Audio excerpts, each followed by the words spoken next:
Hello guys, আসসালামু আলাইকুম। সুরভি রেসিপির আরও একটি নতুন এপিসোড আপনাদের স্বাগতম। বরাবরের মতো আজকে আমি একটি নতুন রেসিপি নিয়ে হাজির হয়েছি। আজ আমি দেখাবো খুবই প্রয়োজনীয় ও জনপ্রিয় একটি ভর্তা, মান কচুর ভর্তা।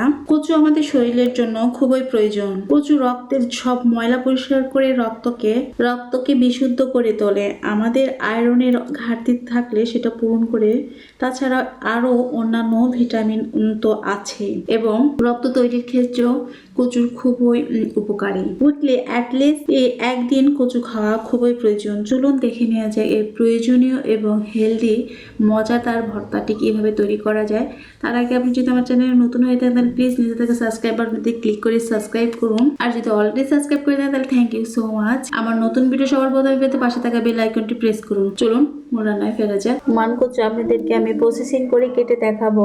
নিশ্চয়ই চিনতে পারছেন এই কচুর ভর্তাটা ভীষণ নিড, আমাদের শরীরের জন্য খুবই উপকারী এবং খুব হেলদি। আয়রনের ঘাটতি পূরণ করে, শরীরের ব্লাড যেগুলো আছে সেগুলো ব্লাড পরিষ্কার করে বিশুদ্ধ করে ফেলে এবং ভিটামিন মিনারেল আরো কিছু তো আছে। আমি এটাকে কাটবো, এখন কেটে প্রসেসিং করে দেখাবো। এটা আমি কাটার জন্য চাকু ইউজ করছি, আপনারা বটিতেও কেটে নিতে পারেন। এটা আমি কেটে এখন প্রসেসিং করে যে পরিমাণ নিব সেই পরিমাণ আমি কেটে নিচ্ছি।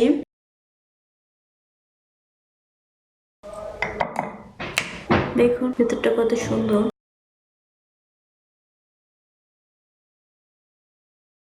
এটা আমি পুরোটা পরিষ্কার করে নিলাম।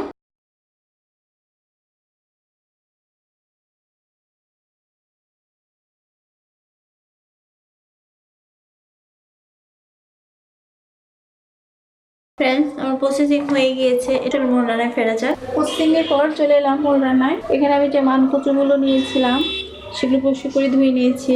এই বয়েল পানিতে আমি দিয়ে দিব, অর্থাৎ কচুগুলো দিয়ে দিলাম। সামান্য একটু হলুদ দিব, জাস্ট একটু কালারিং জন্য। সামান্য একটু লবণ দিয়ে দিচ্ছি, ঢাকনা দিয়ে দিলাম। এটা জাস্ট ভাপানো পর্যন্ত আমি ঢাকনা দিয়ে কুকিং করে নিব। ফ্রেন্ডস, ফিরে এলাম। দেখুন যে মান কচুটা আমি দিয়েছিলাম, দেখুন এটা ভাপানো হয়ে গিয়েছে আমার। পানি ছেড়ে শুকনো করে নিব। জাস্ট চুলে একটি প্যান বসিয়েছি, সেখানে পরিমাণ মতো সরিষার তেল দিয়ে দিলাম। দেখুন আমি কয়েকটা শুকনো মরিচ নিয়েছি, আর এখানে 3 কোয়া রসুন আমি জাস্ট মাঝখানে ফালি করে নিয়েছি, আর কিছু পেঁয়াজ। তো আমি এখানে আগে শুকনো মরিচটা আর রসুনটা দিব, এই দুটো আগে রোস্ট করে নিব, তারপরে লাস্টে আমি পেঁয়াজটা দিব। এটা লো হিটে করতে হবে, বেশি হাই হিটে করা যাবে না। মরিচ আর রসুনটা আমার রোস্ট হয়ে এসেছে, আমি জাস্ট চুলোটা বন্ধ করে দিলাম। তেলটা যে গরম আছে সেই গরম তেলে আমি জাস্ট এই পেঁয়াজটা দিয়ে দিব। চুলো বন্ধ করে দিয়েছি, যে গরম আছে ওইটাতে জাস্ট পেঁয়াজের কাঁচা ভাবটা একটু দূর করার জন্য জাস্ট একটু করে নেব। জাস্ট তেলের যে হিটটা ছিল সেটাতে আমি একটু রোস্ট করে নিলাম। পেঁয়াজটা আমার হয়ে গিয়েছে, এটা আমি উঠিয়ে নিচ্ছি। আমি চুলোটা আবার অন করে নিলাম। আমি যে এটা ভাপিয়ে নিয়েছিলাম, এটা পানি ঝরিয়ে নিয়েছি, এটা আমি এর মাঝে দিয়ে দিলাম। দিয়ে এই তেলের উপর জাস্ট একটু নেড়ে নিব। সরিষার তেল যেটা আছে ওটার উপরে হালকা একটু রোস্ট করে নেব, মানে ভেজে নেব হালকা হালকা। এই প্রসেসিংয়ে খেয়ে দেখুন, এটা বাটতে হবে না, কিছু করতে হবে না, এটা অনেক মজা। আমি এটা হালকা একটু ভেজে নিলাম, চুলোটা অফ করে দিলাম। ফ্রেন্ডস, আমি এটা ঠান্ডা করে নিয়েছি, চলে এলাম ভর্তা পর্বে। এখন আমি ভর্তা বানিয়ে দেখাবো আপনাদেরকে। এখানে পেঁয়াজ আর রসুন, আমি একটু পেঁয়াজটা তো মরিচ আমি সবগুলোই নিয়ে নিলাম, রসুনগুলো একটু আগে নিচ্ছি। আমি এখানে পরিমাণ মতো লবণ নিলাম, মরিচগুলোকে চটকায় নিতে হবে।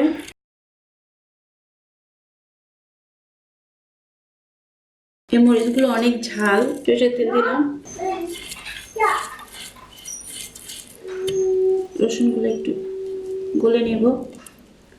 দেখুন রসুনগুলো কত সফট হয়েছে। এখন নিয়ে নিচ্ছি এই যে পেঁয়াজগুলো যেগুলো রেখেছিলাম, পেঁয়াজগুলোর সঙ্গে মাখিয়ে নেব।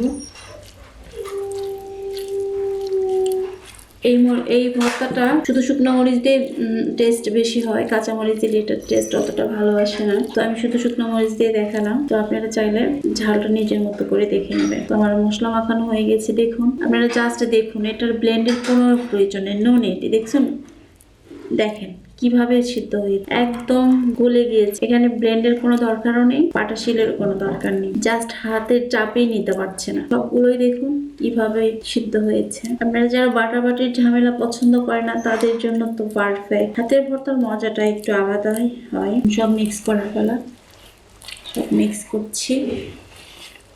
দেখুন কত আঠালো হয়েছে।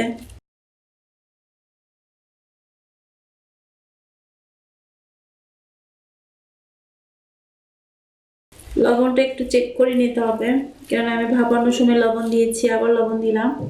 পারফেক্ট, একটুও লাগবে না। কি পরিমাণ যে টেস্ট হয়েছে বোঝানোর অপশন নেই, তবে খেয়ে বুঝতে হবে। অসাধারণ। আর একটু তেল দিব। আমার মান কচুর ভর্তা হয়ে গিয়েছে, বলে আমি ভর্তাটা দিয়ে জাস্ট।